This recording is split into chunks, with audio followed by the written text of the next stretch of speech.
Satyabhama Institute of Science and Technology, Chennai. Satyabhama Institute of Science and Technology, Chennai. Jayakumar கொலை வழக்கில் போலீசாரின் விசாரணை திருப்திகரமாக உள்ளதாக தமிழ்நாடு காங்கிரஸ் கமிட்டி தலைவர் செல்வ பெருந்தகை கூறியுள்ளார். உள்ளாட்சி அமைப்புகளில் பிரதிநிதித்துவம் வழங்கப்படும் என்று தேர்தல் அறிக்கையில் தெரிவிக்கப்பட்டதை தொடர்ந்து டிசம்பர் 3 இயக்கத்தைச் சேர்ந்த மாற்றுத்திறனாளிகள் சென்னை சத்தியமூர்த்தி பவனில் செல்வ பெருந்தகையை சந்தித்து நன்றி தெரிவித்தனர். பின்னர் செய்தியாளர்களிடம் பேசிய செல்வ பெருந்தகை காங்கிரஸ் கட்டமைப்பை வலுப்படுத்தவும் மாற்றி அமைக்கவும் மாவட்டம் தோறும் சுற்றுப்பயணம் மேற்கொள்ள இருப்பதாக தெரிவித்திருக்கிறார். ஏறக்குறைய துப்பு துளங்கி இருக்கிறதுன்னு சொல்கிறாங்க.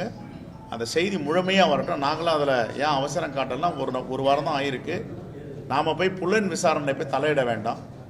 அவர்கள் நியாயமாக என்ன நடந்ததோ அதை நாட்டு மக்களுக்கு தெரிவிக்க வேண்டும், எங்களுக்கும் தெரிவிக்க வேண்டும். யார் எப்படிப்பட்டவர் குற்றவாளியாக இருந்தால் சட்டத்தில் முன் நிறுத்த வேண்டும் என்று நாங்கள் தொடர்ந்து சொல்லி வருகிறோம். Satyabhama Institute of Science and Technology, Chennai. Satyabhama Institute of Science and Technology, Chennai. செய்திகளை உடனுக்குடனும் துல்லியமாகவும் தெரிந்து கொள்ள சப்ஸ்கிரைப் பண்ணுங்க.